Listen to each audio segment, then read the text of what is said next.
jami'a.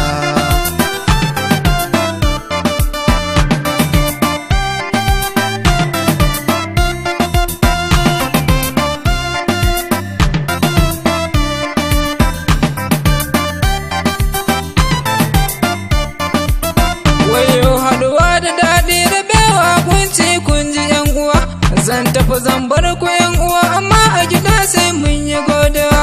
Ma'ana mu bi iyaye da abin da su ce me babu damuwa. Wanga aiki shi za ya samu karɓi su kulfis babu tunkuwa.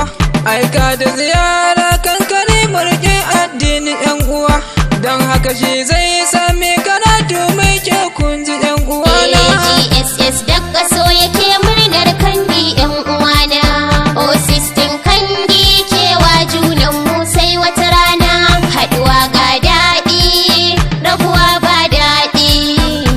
In case of cases ana iya sabawa kun biya ku juna. Gar malam ya kuji sakon mu, kusa akwai wadata a gare mu. Ga shawara gurin kumanyan mu, gyara harka ta ilimi namu. Abinda sarki Allahu a jami'a.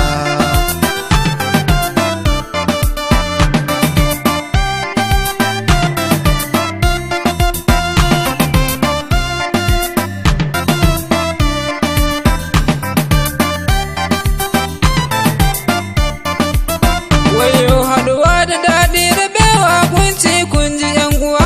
Zan tafi zan